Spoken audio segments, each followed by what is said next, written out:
and is a result that reflects the will of the Kenyan people.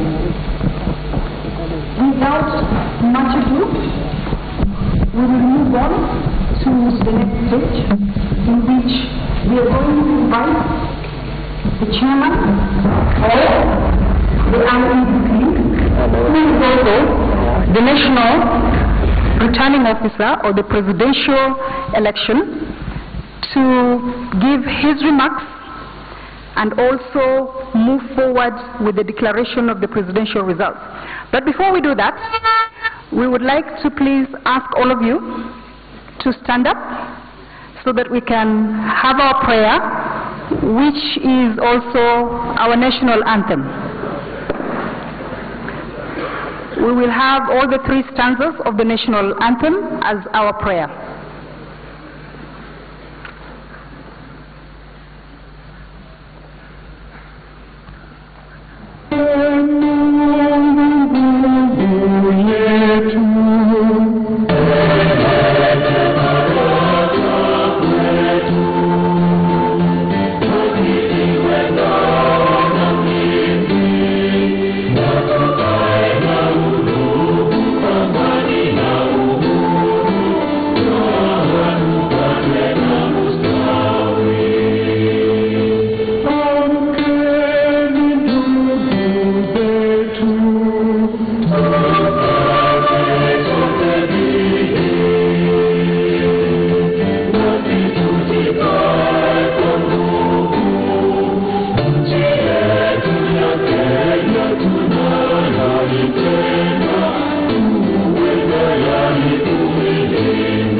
Thank you very much. And now I have the distinct honor and pleasure to introduce our chairman, who is also the returning officer for the presidential election, Mr. Wafula Chebukati, for his speech and also for the declaration of the presidential results. Mr. Chebukati, please.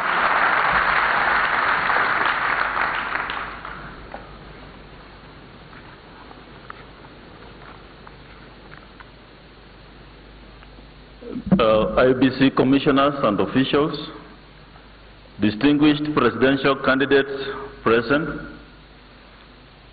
Your Excellencies, Thabo Mbeki and John Mahama, members of the diplomatic corps and the international organizations, all election observers present, political party leaders, members of the fourth estate, fellow citizens, distinguished guests, ladies and gentlemen, good evening.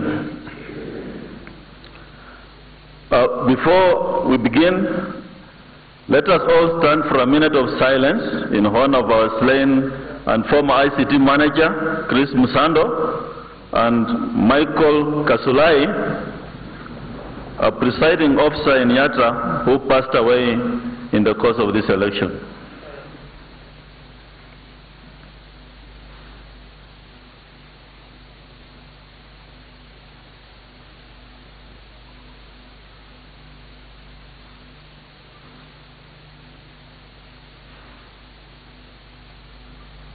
Yeah, thank you.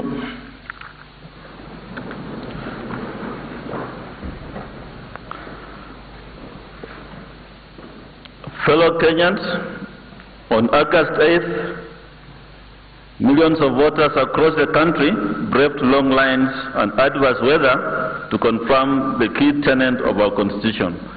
That is, all sovereign power belongs to the people of Kenya. Millions of our youth voting for the first time, and Kenyans from all walks of life sought to express their right to vote with the confidence that our Constitution states that they were honoring those who heroically struggled to bring freedom and justice to our land. We believe that the more than 15 million Kenyans that turned out to vote did this with the strong conviction that American President Franklin Roosevelt had when he said, "Let us never forget that government is ourselves and not an alien power over us. The ultimate rulers of our democracy are not our president and senators and congressmen and government officials, but the voters of this country." End of quote. As the Independent Electoral and Boundaries Commission of Kenya, we committed ourselves from the outset to ensure that this second election since the enactment of the 2010 Constitution was conducted in a free, fair and credible manner.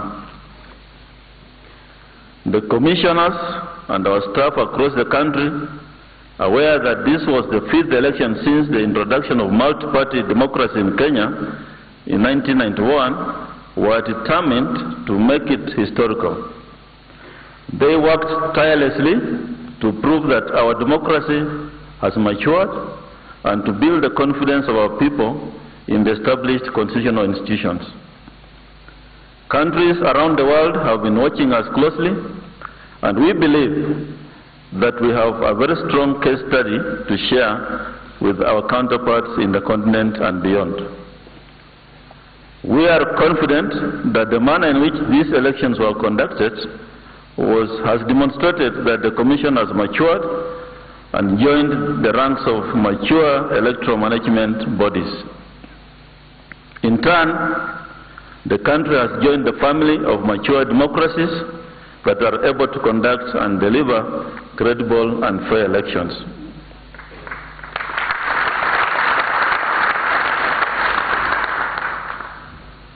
This election saw over 19,611,423 million Kenyans register as voters, which is a 36% increase from the 2013 registered voters. Based on the data received, the Commission estimates voter turnout of 15,073,662, 15,073,602, representing 78.91% of registered voters. We would like to commend our fellow Kenyans for taking an active part in this historic vote. Thank you for your patriotic duty. By your participation in the elections, you have expressed your support for the policy of reforms in this country. Ladies and gentlemen, we wish to emphasize that the 2017 general election was held in accordance with the Constitution of the Republic of Kenya that guarantees the electoral rights of citizens. Our Constitution provides the Kenyan citizens the freedom of expression and respect for the principles of universal, equal and direct suffrage by secret voting. On assuming office in January this year, this Commission promised Kenyans that it will endeavor to deliver free, fair and credible elections.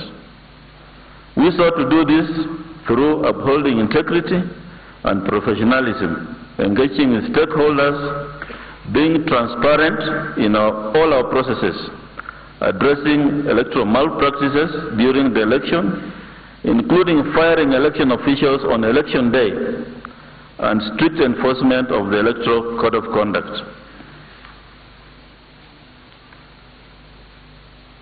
Election technology is an issue I must touch on. Ladies and gentlemen, this election marks a major milestone in the history of our great country.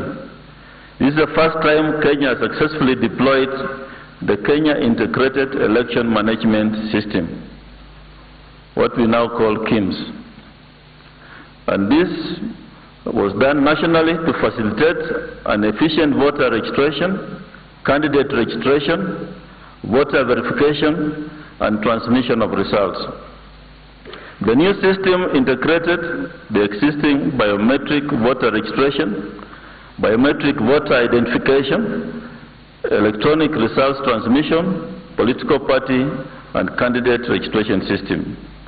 Despite a few technical hitches in its usage, we successfully managed to adopt a new innovative way of integrating voter identification and transmission of results. This is something we have never done as a commission in the Republic of Kenya, and for that I would like to say a special thank you to each and every one of you for putting the confidence in us to deliver a credible election. Ladies and gentlemen, this year, like any other election year, we faced a number of challenges which we overcame in the quest to deliver a free, fair and credible election. You may all be aware by now that over 200 court cases that the Commission had to deal with, delays in procurement of election materials and services. But through all this, the Commission remained focused in delivering its mandate.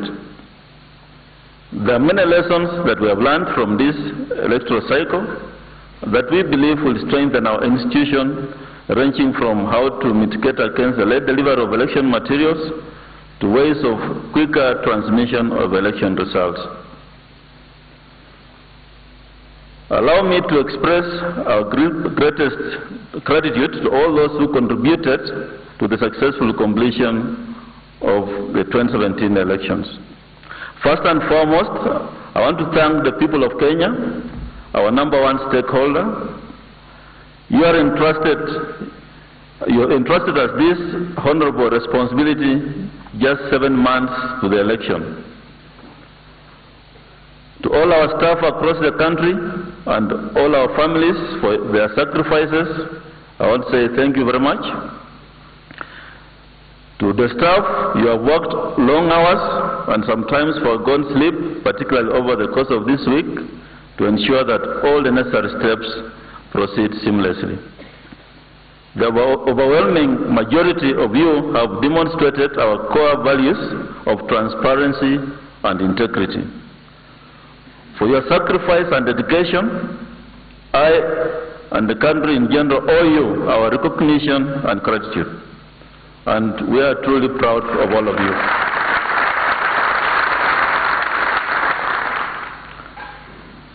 All our stakeholders, including political parties, civil society organizations, candidates, state agencies, I believe that you will all agree with me that the Commission has been accessible and available to discuss issues of concern or that require clarification. In line with the Commission's policy of transparency, we have held numerous consultative meetings for which we express our appreciation. To our international observers and partners, especially the African Union, United Nations, IFES, Carter Center, NDI, Commonwealth Secretariat, East Africa Community, IGAD, European Union, and we are grateful for your support. We wish to express our special recognition to the election management bodies within the East African community, that's Ghana, South Africa, Namibia, and especially my dear friend Professor Adanir Jega of Nigeria, for your wise counsel during this election cycle. The Commission accredited a record of a number of local and international observers. I'm pleased to note that all the accredited local and international observers unanimously agree that the 2017 elections were credible, fair, and peaceful.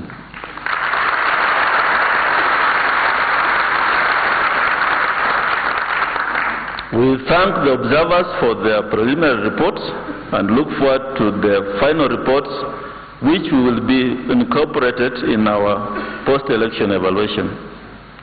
We commend the local and international media for the role they played in ensuring the openness and transparency of the election. We would also like to thank you for your patience as we relay the information here periodically before, during and after the general election. according to the great American statesman, Abraham Lincoln, the best argument against democracy is a 5-minute conversation with the average voter. The average voter in the country spoke on the 8th of August. And today, we are honored to have been entrusted with this historic responsibility to give you the result of the 5-minute conversation with that average voter.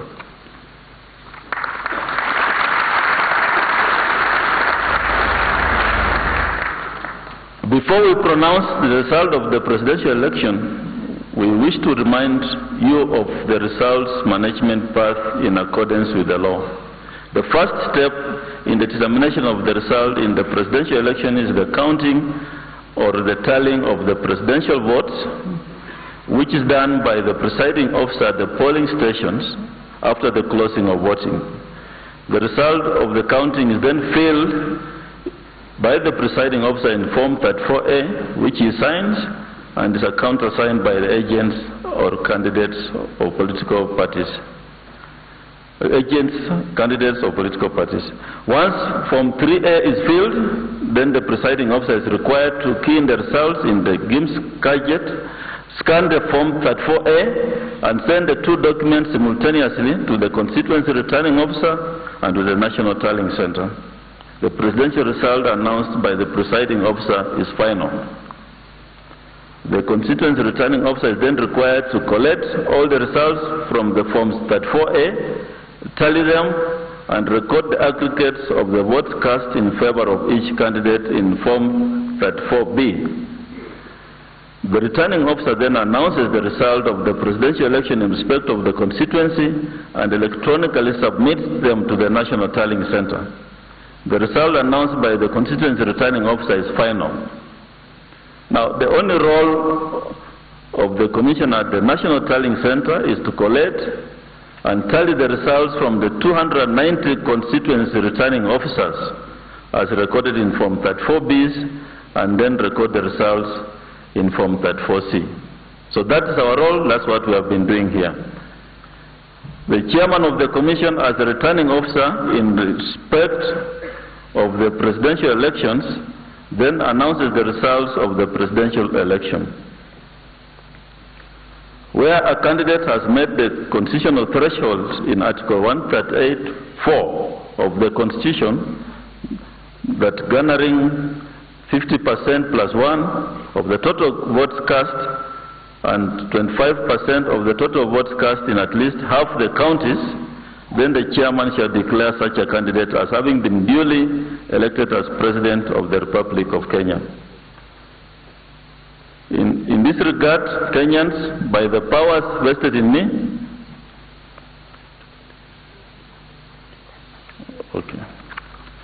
ladies and gentlemen, I'm told the results have to be signed first, so I would like to thank you for listening to me. And I'll be right back to announce the results. Thank you very much.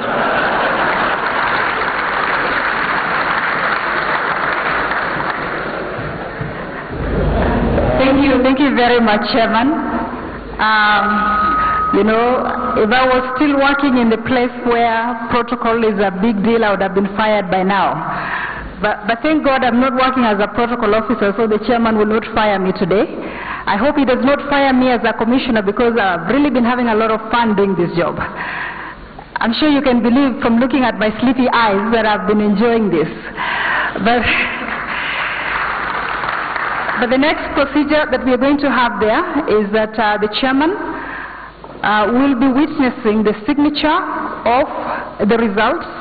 We have the presidential agents, and the chairperson is also accompanied by his commissioners. We have Professor Gulier, we have Commissioner Molu, we have Commissioner Margaret Mwachanya, we have Commissioner Dr. Ambassador Kurgat, and our very own Vice Chair, Connie Maina. And I forgot the name that has been the most searched today, the most searched name today, I guess you all can tell which was the name that was most searched today. Ezra Chiloba, our CEO. I only have bad news because I saw that a lot of the searches were his age, whether he's married. So I'm really going to be disappointing a lot of beautiful young women out there, because too bad, our CEO has been taken. He's happily married, and he's not Muslim.